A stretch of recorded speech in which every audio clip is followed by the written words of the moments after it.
Let's say a word about dreams.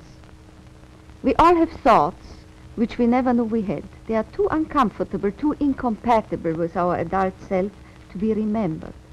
Yet they are often disturbing, rumbling under the surface like lava in a volcano.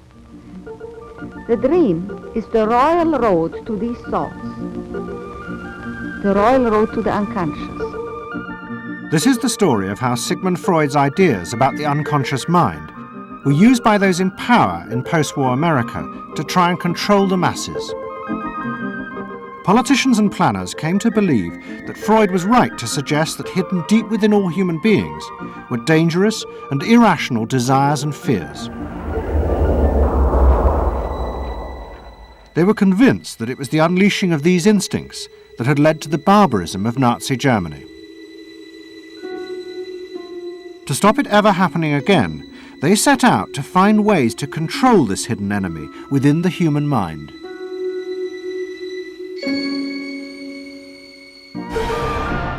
At the heart of the story are Sigmund Freud's daughter Anna and his nephew Edward Bernays, who had invented the profession of public relations.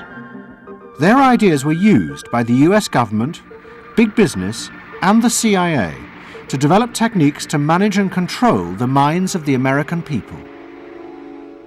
Those in power believed that the only way to make democracy work and create a stable society was to repress the savage barbarism that lurked just under the surface of normal American life.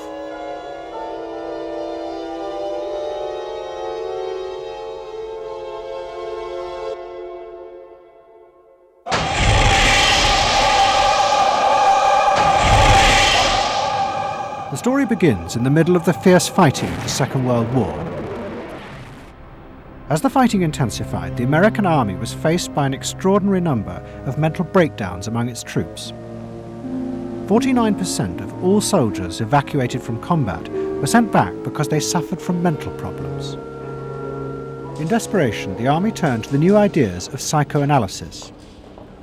They made a film record of the experiment using hidden cameras. It says here on your record that you had headaches and that you had crying spells. Yes, sir. I believe in your profession is called nostalgia. In other words, homesickness. Yes, sir. Mm-hmm. It was induced when, shortly before the war, I received a picture of my sweetheart. Yes. Mm-hmm.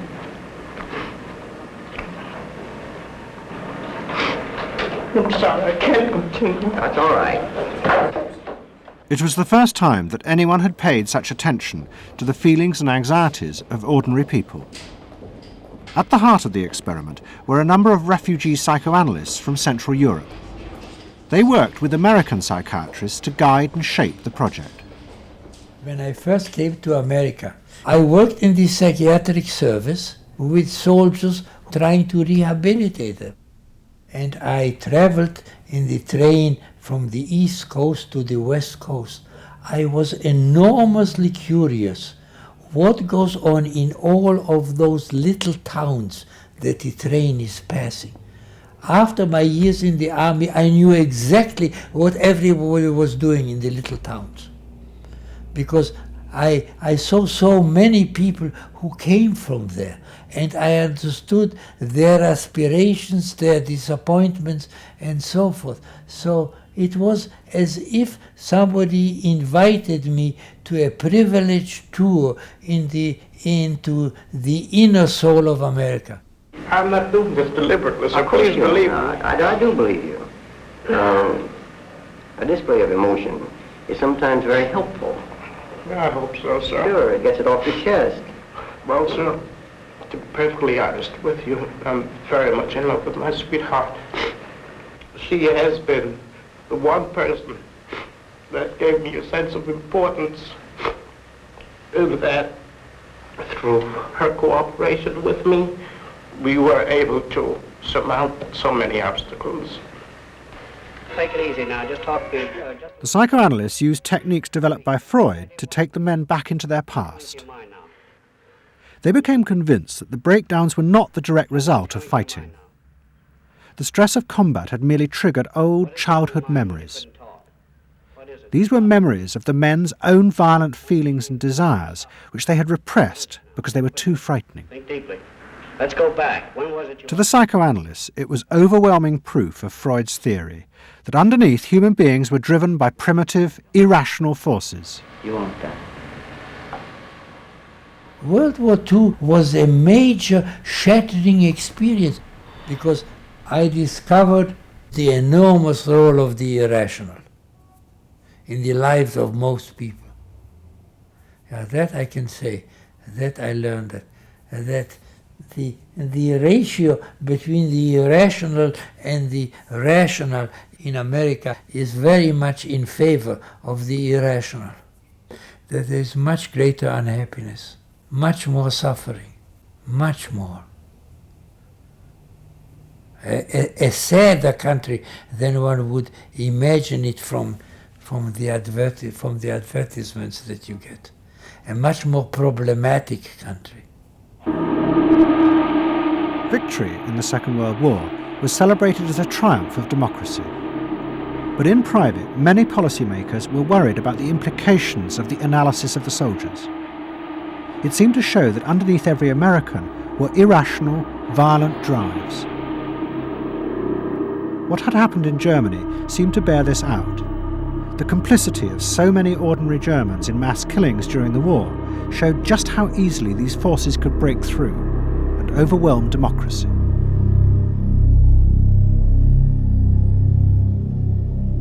Planners and policymakers had been convinced by their experiences during World War II that human beings could act very irrationally because of this sort of teeming and raw and unpredictable emotionality, the kind of chaos that lived at the base of human personality could, in fact, infect the society, social institutions, to such a point that the society itself would become sick.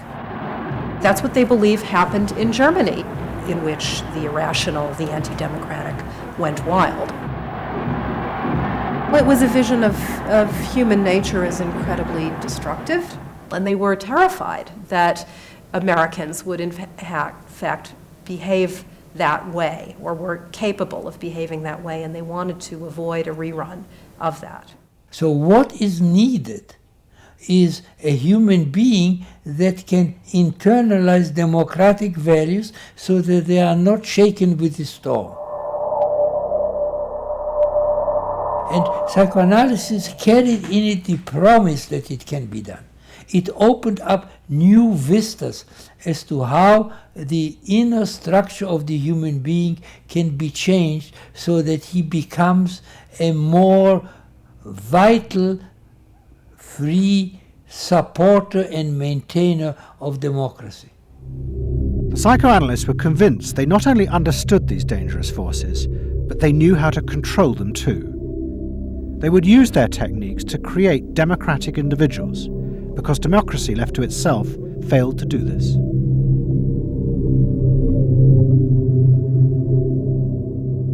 The source of this idea was not only Sigmund Freud, but his youngest daughter, Anna. She had fled with her father to London before the outbreak of war, and after he died, Anna Freud became the acknowledged leader of the world psychoanalytic movement. She saw her job as to fulfill her father's dream of making his ideas accepted throughout the world.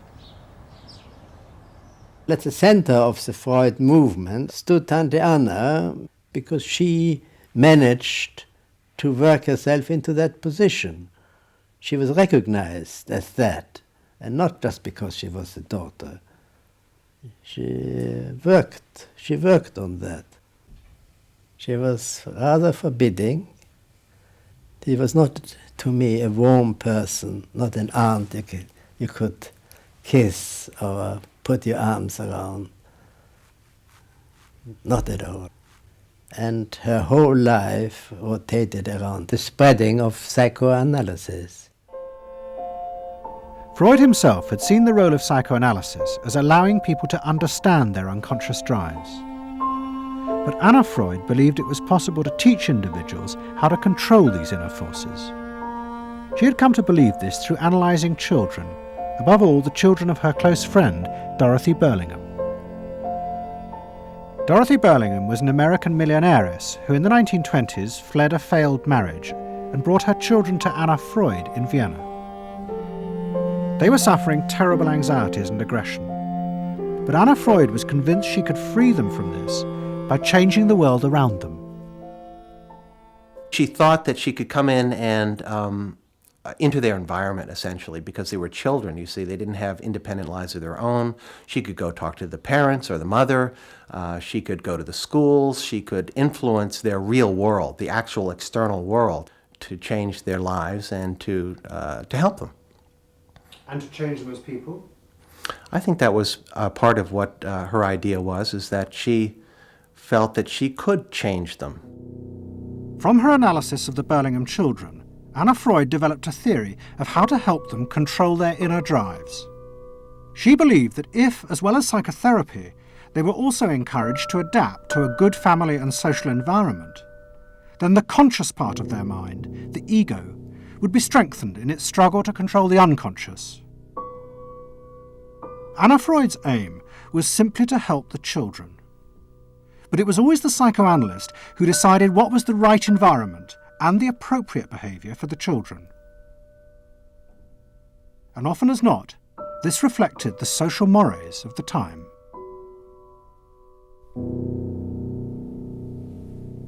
In my father's case, they were concerned that he would be a homosexual. And so a lot of their efforts went into preventing or trying to stop my father from becoming a homosexual. Whether or not he would have or did, or, it's unknown to me. Why did they want to stop him? Because they felt it was abnormal. It wasn't a normal way to develop. They wanted to have him develop along lines that society recognized to be normal, because if they didn't, then you're going to be under the control of forces that you don't understand, that you're not even aware of. The analysis seemed to be a great success, and in the 30s the Burlingham children had returned to America. They settled down to happy married lives in the suburbs. What they didn't realize was that their experience was about to become a template for a giant social experiment to control the inner mental life of the American population. In 1946, President Truman signed the National Mental Health Act. It had been born directly out of the wartime discoveries by psychoanalysts that millions of Americans who had been drafted suffered hidden anxieties and fears. The aim of the act was to deal with this invisible threat to society. Shocked by the appalling percentage of the emotionally unstable revealed by the World War II draft figures, Congress in 1946 passed the National Mental Health Act, which recognized for the first time that mental illness was a national problem. Keenly aware of the tremendous problems ahead is Dr. Robert H. Felix, director of the vast new project. A primary objective of the National Mental Health Program is to increase our fund of scientific knowledge about mental health and about mental illness. We're not doing this. Why?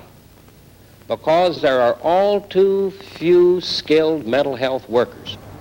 Two of the principal architects of the Act were the Menninger brothers, Carl and Will. Will had run the wartime psychotherapy experiments, and now he and his brother began to train hundreds of new psychiatrists. The Menningers were convinced that it would be possible to apply Anna Freud's ideas on a wide scale, and to adults as well as children. The psychiatrist's job would be to teach ordinary Americans how to control their unconscious drives. Psychoanalysis could be used to make a better society. They said psychoanalytic thinking could make for the betterment of society, because you could change the way the mind functioned. And you could take the ways in which people did hurtful things to themselves and others and alter them by enlarging their understanding. And this was the vision psychoanalysis brought. That you could really change people. That you could really change people. And you could change them almost in limitless ways.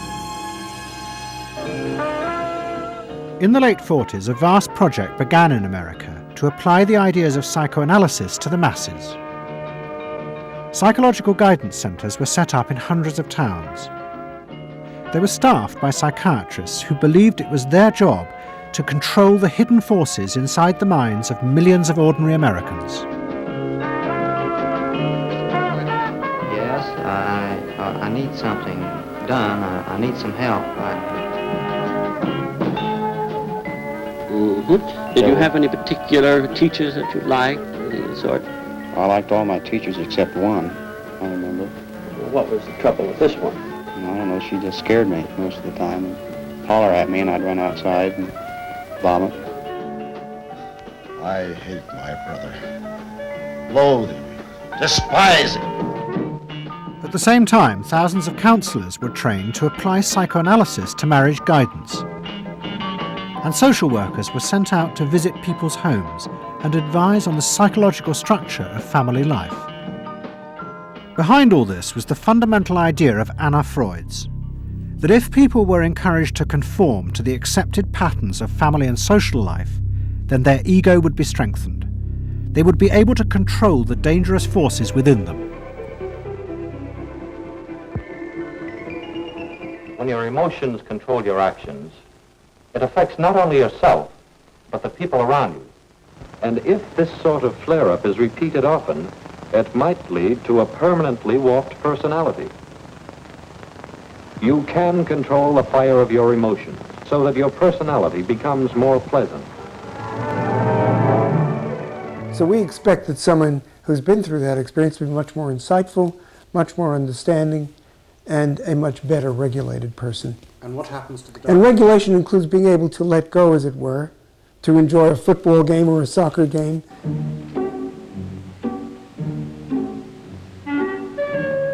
A more understanding, yes, rational, but also appropriately emotional person. The regulatory aspects of the human mind would really be in charge. Instead of being overwhelmed by our passions and by our darker impulses. That one would be master or mistress of one's own passions. They just felt that the road to happiness was in adapting to the external world in which they lived. That people could be uncrippled from their own neurotic conflicts and impulses, that they would not engage in self-destructive behavior, that they would in fact adapt to the reality about them. They never questioned the reality. They never questioned that it might itself be a source of evil or something to which you could not adapt without compromise or without suffering or without exploiting yourself in some way. So there was this fit with the politics of the day. And a balance of emotions is important to a well-rounded personality. But it was only the beginning of the rise to power of psychoanalysis in America. Psychoanalysts were about to move into big business and use their techniques not just to create model citizens, but model consumers. Last week's episode showed how Freud's American nephew, Edward Bernays, had been the first to convince American corporations that they could sell products by connecting them with people's unconscious feelings. But now, a group of psychoanalysts were going to take what Bernays had begun and invent a whole range of techniques to get inside and manage the unconscious mind of the consumer. They were led by Ernest Dichter. Dichter had practiced next door to Freud in Vienna, but he had come to America and set up the Institute for Motivational Research in an old mansion north of New York.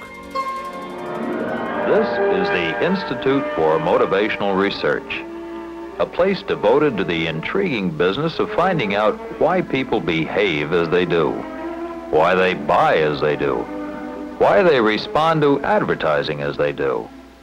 And this is Dr. Ernest Dichter. We don't go out and ask directly, why do you buy, why don't you? What we try to do instead is to understand the total personality, the self-image of the customer. We use all the resources of modern social sciences. It opens up some stimulating psychological techniques for selling any new product. Like the other psychoanalysts, Dichter believed that American citizens were fundamentally irrational beings. They could not be trusted. Their real reasons for buying products were rooted in unconscious desires and feelings. And Dichter wanted to find ways to uncover what he called the secret self of the American consumer. He was trying to get out of people's mind the unconscious motivations that they had for purchasing. These could be sexual, they could be psychological, they could be sociological, they could be a demand for status, a demand for recognition. There were things that people couldn't verbalize or wouldn't verbalize because they were too secret to them. They were too much a part of their nature, and they would be embarrassed. They would be embarrassed if they came out and said things like this. He would interview people, but not ask them direct questions, but let them talk freely like you do in psychoanalysis. And that was his background. And so he said, why can't we have a group therapy session about products? All right? And so Dichter built this room up above his garage, and he said we can have psychoanalysis of products. They can actually act out and verbalize their wants and needs. What we're going to do is try a couple of these salad dressings. Now let's see what happens. Here is our typical housewife. She doesn't follow the instructions. And they could be observed and watched, and other people could comment, and they could talk about it, and everybody could join in. He was the first to do this. This was absolutely the first thing that was ever done. And he had a movie projector up there where you could show advertisements and things like that, and people could react to them. And he invented the whole technique for mining the unconscious about the hidden psychological wants that people had about products. This became the focus group. It worked! Dichter's breakthrough came with a focus group study he did for Betty Crocker Foods. Like many food manufacturers in the early 50s, they had invented a new range of instant convenience foods.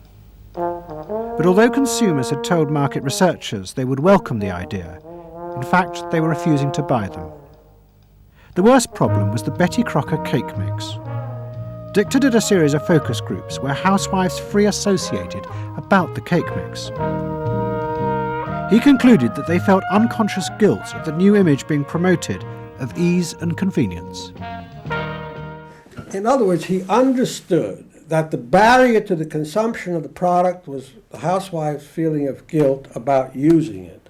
They basically, on one hand, wanted to make it easy for themselves, but they felt guilty about it. So what you've got to do in those circumstances is remove the barrier being guilt. The way you do that is to give the housewife a greater sense of participation. And how do you do that? By adding an egg. Simple as that. As simple as that. Dichter told Betty Crocker to put an instruction on the packet that the housewife should add an egg. It would be an unconscious symbol, he said, of the housewife mixing in her own eggs as a gift to her husband, and so would lessen the guilt. Betty Crocker did it, and the sales soared. My cake is ready. The consumer may have basic needs that the consumer himself or herself doesn't fully understand. You have to know what those needs are in order to fully exploit the consumer. Is it wrong to give people what they want by taking away their defenses, helping remove their defenses? It seems so much longer than last year. It is. Nearly 4 inches longer in some models. Oh! Dichter's success led to a rush by corporations and advertising agencies to employ psychoanalysts. They became known as the Depth Boys, and they promised to show companies how to make millions by connecting their products with people's hidden desires. Dichter himself became a millionaire, famous for inventing slogans like "a tiger in your tank." Even the marketing of the Barbie doll came from a children's focus group. And so it goes. But Dichter was convinced that this was far more than just selling. Like Anna Freud, he believed that the environment could be used to strengthen the human personality. And products had the power both to sate inner desires and give people a feeling of common identity with those around them. It was a strategy for creating a stable society. Dichter called it the strategy of desire. To understand a stable citizen, You have to know that modern man quite often tries to work off his frustrations by spending on self-gratification. Modern man is eternally ready to fill out his self-image by purchasing products which complement it. If you identify yourself with a product, it can have a therapeutic value. It improves your self-image, and you become a more secure person, and you have suddenly this confidence of going out in the world and doing what you want successfully. Ernest believed that that would then improve the whole of our society and become the best society on this planet.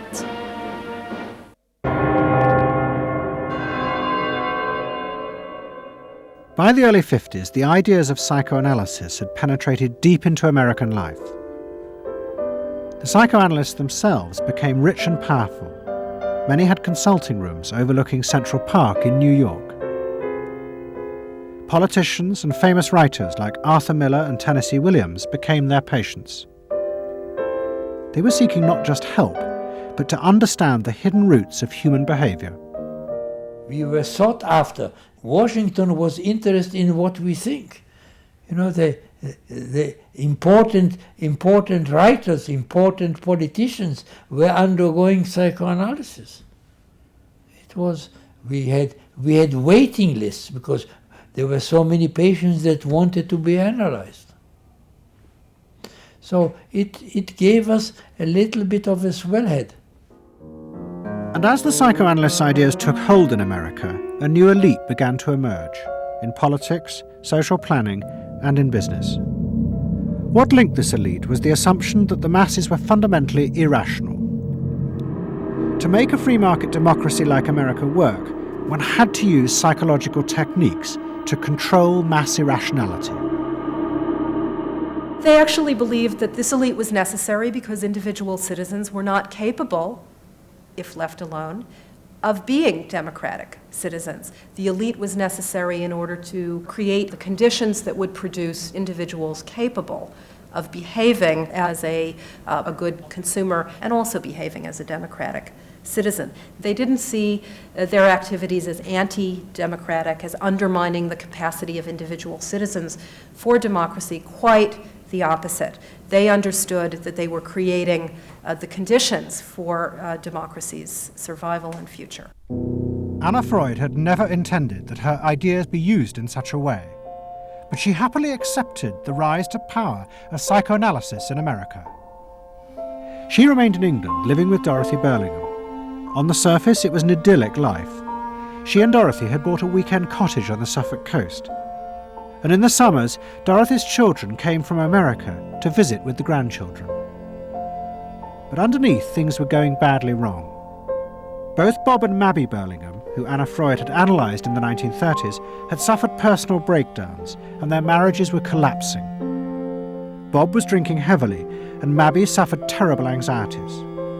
The real reasons for the visits to England were yet more analysis with Anna Freud. The problem was that it didn't look very good, did it? Because here you have somebody who's having nervous breakdowns and is having alcoholic binges. And this is not exactly, doesn't really sit well.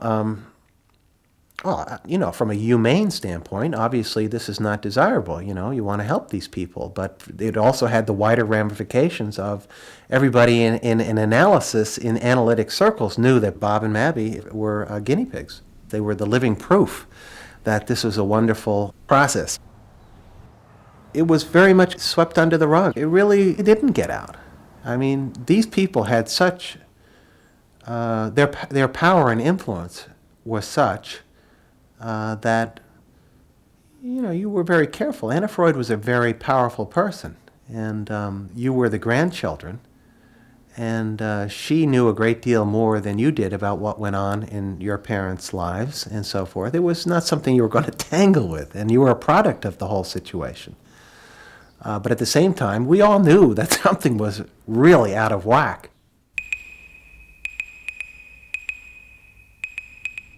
As she grew older, she became more and more important, didn't she? Politically and scientifically, but she didn't know when to stop. She was a bit too righteous. What she did was always the thing, and she would never, to my knowledge, acknowledge that she could make a mistake or be wrong. That is my feeling. But the power and influence of the Freud family in America was about to grow even more. Politicians were about to turn to Anna Freud's cousin, Edward Bernays, for help in a time of crisis. He was going to manipulate the inner feelings and fears of the masses to help America's politicians fight the Cold War. I don't mean to say, and no one can say to you, that there are no dangers. Of course there are risks if we are not vigilant, but we do not have to be hysterical. In 1953, the Soviet Union exploded its first hydrogen bomb, and the fear of nuclear war and communism gripped the United States. Those in power became concerned about how to reassure the population. Committees were set up and public information films made, appealing for calm in the face of new threats, like nuclear fallout.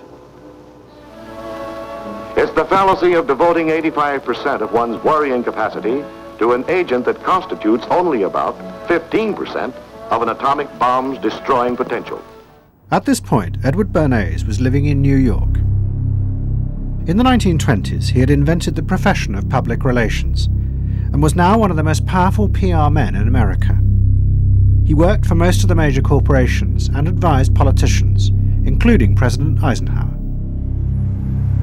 Like his uncle Sigmund, Bernays was convinced that human beings were driven by irrational forces. The only way to deal with the public was to connect with their unconscious desires and fears. Bernays argued that instead of trying to reduce people's fear of communism, one should actually encourage and manipulate the fear, but in such a way as it became a weapon in the Cold War. Rational argument was fruitless. What my father understood about groups is that they are manipulable, they're malleable, and that you can tap into their deepest desires or their deepest fears and use that to your own purposes.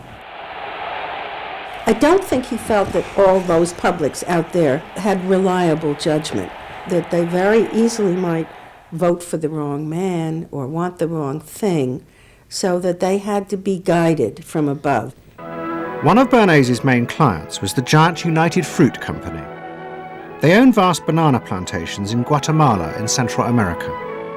For decades, United Fruit had controlled the country through pliable dictators. It was known as a banana republic. But in 1950, a young officer, Colonel Arbenz, was elected president.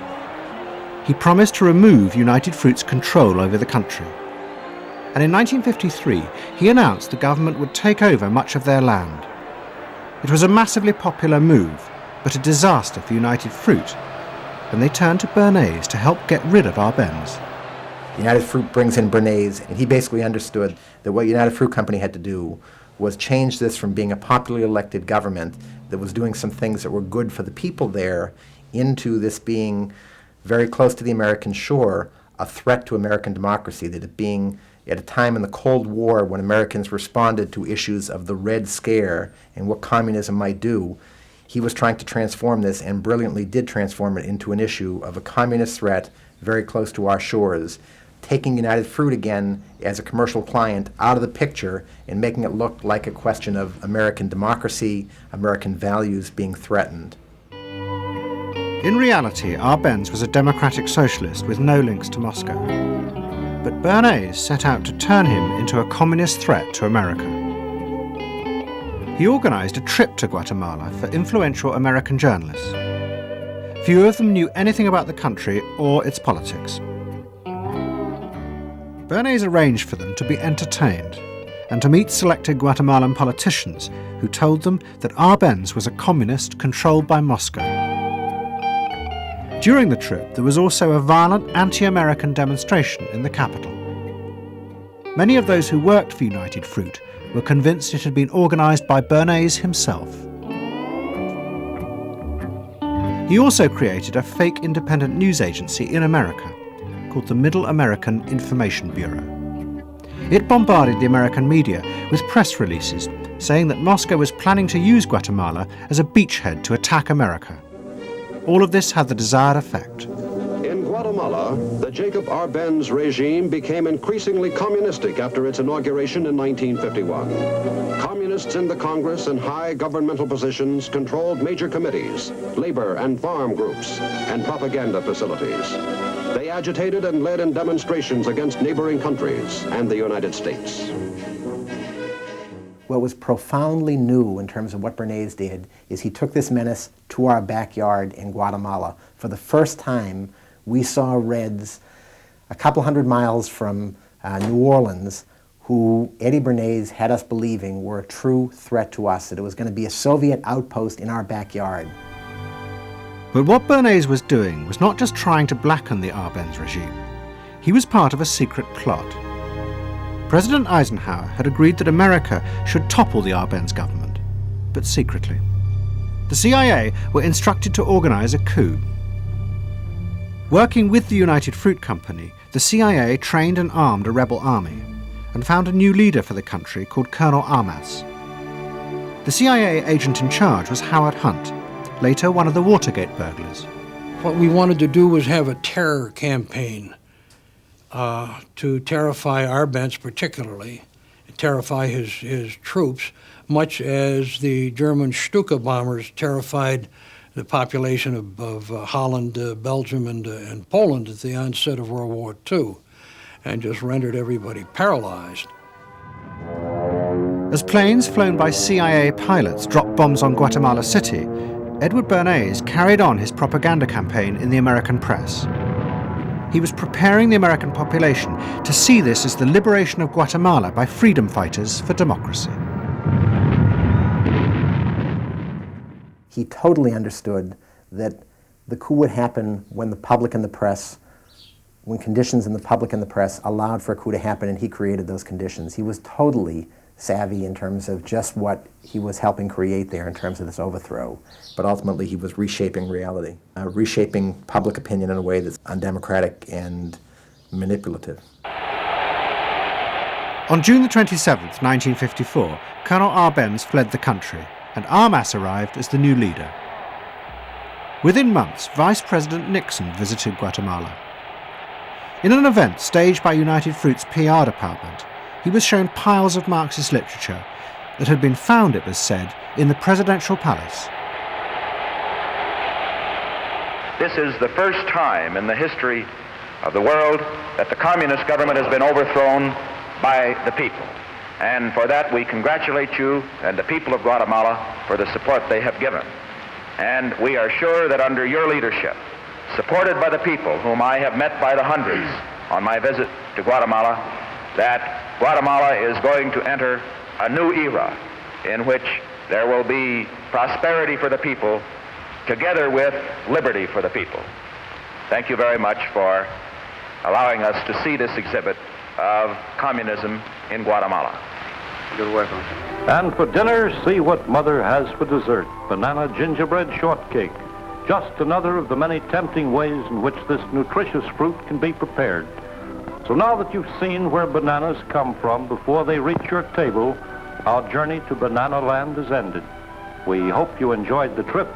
We know you like bananas. Bernays had manipulated the American people, but he had done so because he, like many others at the time, believed that the interests of business and the interests of America were indivisible, especially when faced with the threat of communism. But Bernays was convinced that to explain this rationally to the American people was impossible, because they were not rational. Instead, one had to touch on their inner fears and manipulate them in the interests of a higher truth. He called it the engineering of consent. He was doing it for the American way of life, and to which he was devoted, sincerely devoted. And yet he felt the people were really pretty stupid. And that's the paradox. If you don't leave it up to the people themselves, but force them to choose what you want them to choose, however subtly, then it's not democracy anymore. It's something else. It's being told what to do. It's that old authoritarian thing. But the idea that it was necessary to manipulate the inner feelings of the American population in the interests of fighting the Cold War now began to take root in Washington. Above all, in the CIA, who were going to take it much further. They were concerned that the Soviets were experimenting with psychological methods to actually alter the memories and feelings of people, the aim being to produce more controllable citizens. It was known as brainwashing. Psychologists in the CIA were convinced that this really might be possible, and that they should try to do it themselves. The image of the human being that was being built up at that particular time was that there was a great deal of vulnerability in every human being, and that vulnerability could be manipulated to program somebody to be something that I wanted them to be, and they didn't want to be. That you could manipulate people in such a way that they could be automatons, if you will, for whatever your own purposes were. This was the image that people thought was possible. In the late 50s, the CIA poured millions of dollars into the psychology departments of universities across America. They were secretly funding experiments on how to alter and control the inner drives of human beings. The most notorious of these experiments was run by the head of the American Psychiatric Association, Dr. Ewen Cameron. Like many psychiatrists at that time, Cameron was convinced that inside human beings were dangerous forces which threatened society. But he believed that it was possible not just to control these forces, but actually remove them. He thought that psychiatry should not just concentrate on sick people, mentally ill, but should actually go into government, that politicians should listen to psychiatrists. Psychiatrists should be in every parliament and should direct and monitor political activities, because they knew in a rational, scientific way what was good for people. Cameron had set up a clinic in a hospital in Montreal called the Allen Memorial. It is now long since closed down. Cameron took patients who suffered a wide range of mental problems. His theory was that these resulted from forgotten or repressed memories. But he was impatient with the idea of using psychotherapy to uncover them. Instead, he would simply wipe them. Cameron used drugs, including LSD, and the technique of ECT, electroconvulsive therapy. It was conventionally used at that time to relieve depression. But Cameron was going to use it in a new way, to produce new people. He was really using it to try and change the fundamental function of the individual, to alter their past memories, their past ways of behaving. And as I think he said at one point, it is to just sort of erase everything from their past so that you then had a slate in which you could record new ways of behavior. And so he used massive doses of shock, people receiving several shocks a day, and over a course of time, hundreds of ECT treatments, so that they were just reduced to a sort of a very primitive vegetable state. I don't remember what happened to me. I was introduced to Dr. Cameron, and I don't remember Dr. Cameron at all. I don't remember any of that. They shipped me up to what they call the sleep room, and they gave me all of these electroconvulsive shock treatments and megadoses of drugs and LSD and all of that, and I have no memory of any of that. Nothing of that time of the Allen Memorial or any of my life previous to that. All gone, wiped.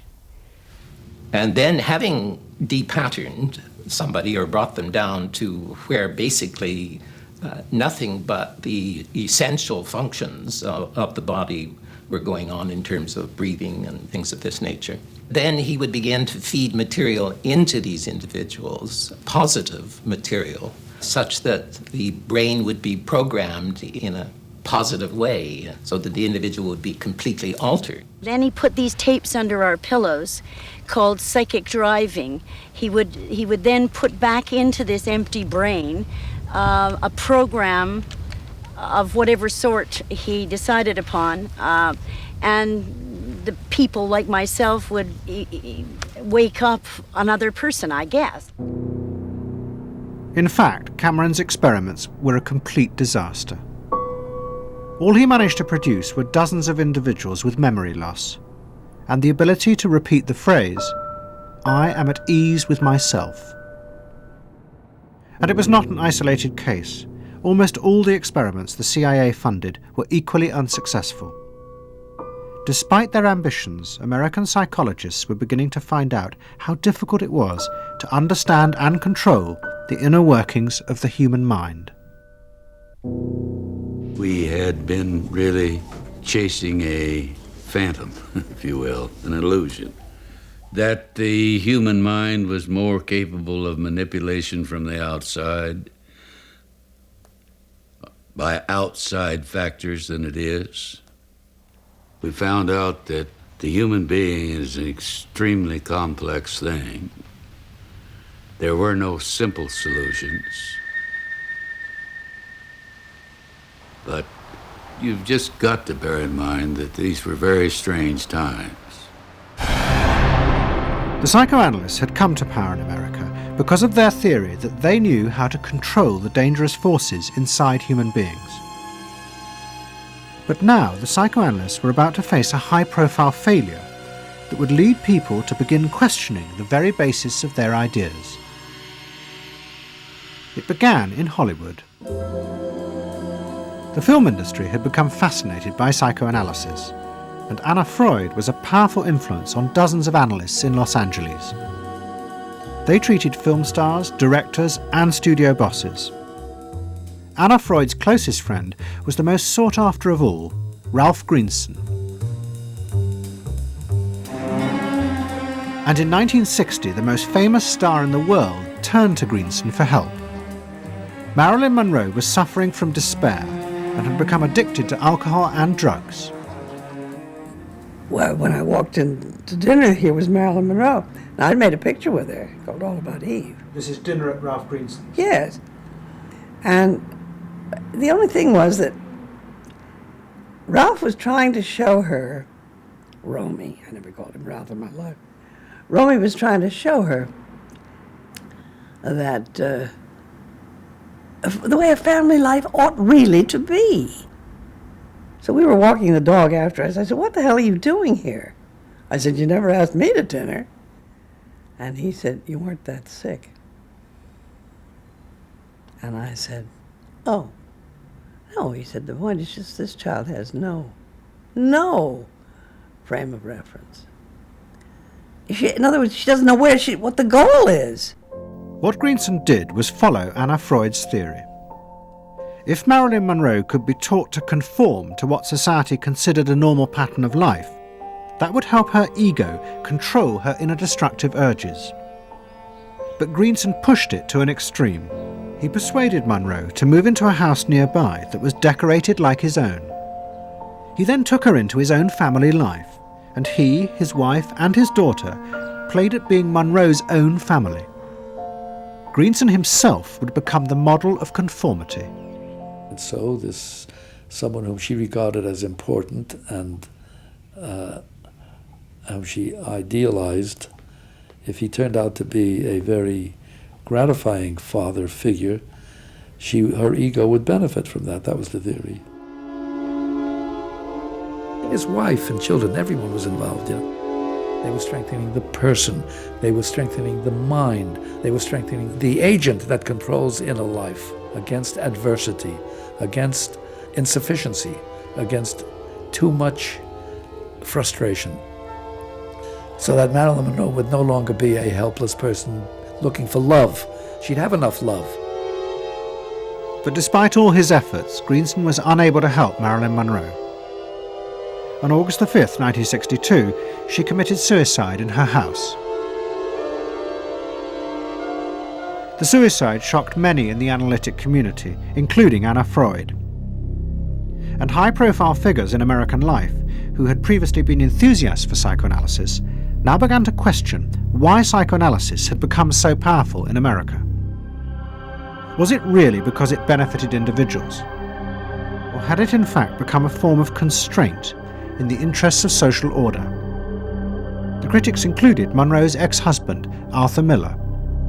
My argument with so much psychoanalysis is the preconception that suffering is a mistake, or a sign of weakness, or a sign even of illness, when in fact, possibly the greatest truths we know have come out of people's suffering.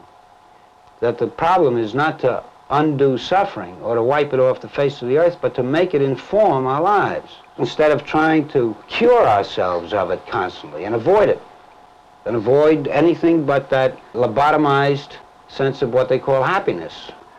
There's too much of an attempt, it seems to me, to think in terms of controlling man rather than freeing him, of defining him rather than letting him go. Mm-hmm. And it's part of the whole ideology of this age, which is power mad. Hey, have you heard about the crazy new way to send a message today? It's flashed on a screen, too quick to see, but still you get it subliminally. At the same time, an onslaught was launched on the way psychoanalysis was being used by business to control people. The first blow came with a bestseller, The Hidden Persuaders, written by Vance Packard. It accused psychoanalysts of reducing the American people to emotional puppets, whose only function was to keep the mass production lines running.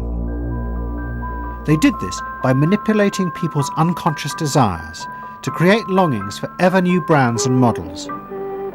They had turned the population into unwitting participants in the system of planned obsolescence. The second blow came from an influential philosopher and social critic, Herbert Marcuse. He had been trained in psychoanalysis. This is a childish application of psychoanalysis, which does not take at all into consideration the very real political systematic waste of resources, of technology and of the productive process. For example, planned obsolescence. For example, the production of innumerable brands and gadgets who are, in the last analysis, all the same. The production of innumerable different marks of automobiles. And this prosperity at the same time, consciously or unconsciously, leads to a kind of schizophrenic existence. I believe that in this society an incredible quantum of aggressiveness and destructiveness is accumulated precisely because of the empty prosperity, which then simply erupts.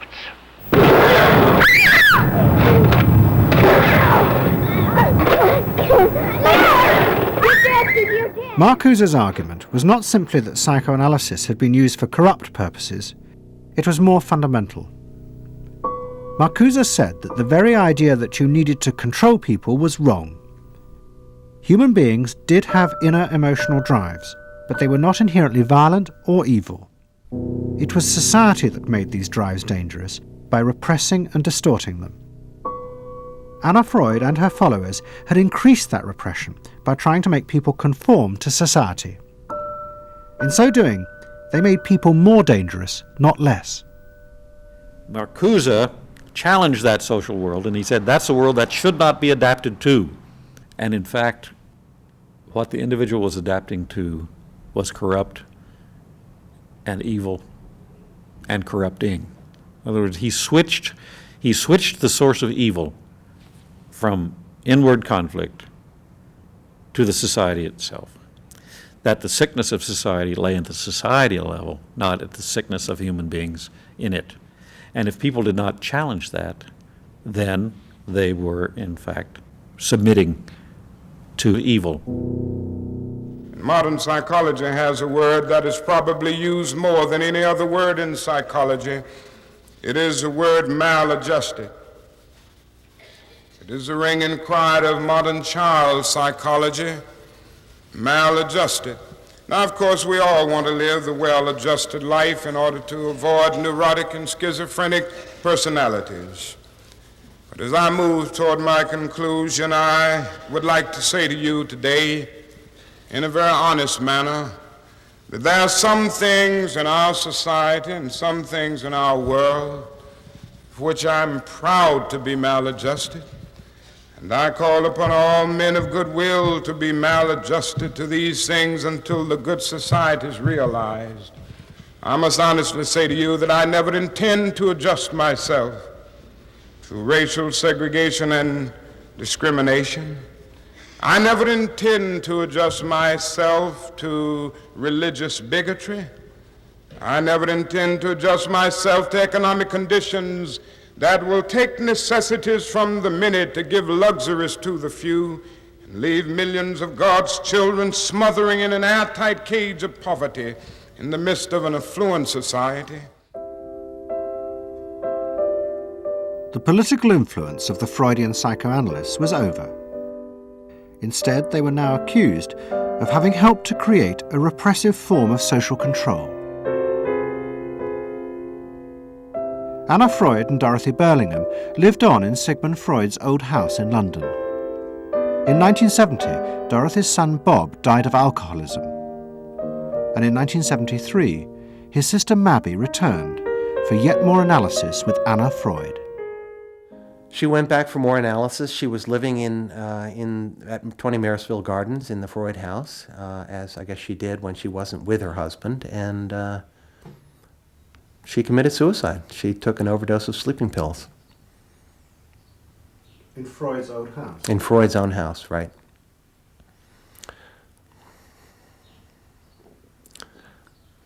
So, I mean, the obvious, there are a lot of implications that one can draw from that, and I just think she happened to reach the end of the rope there.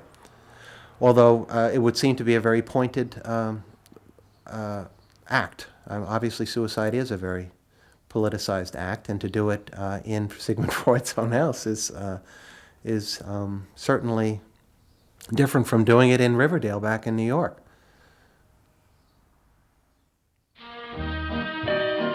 Next week's episode will tell the story of the rise to power of the enemies of the Freud family.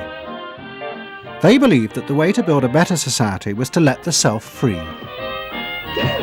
But what they didn't realize was that this idea of liberation would provide business and politics with yet another way to control the self, by feeding its infinite desires. To be lonesome.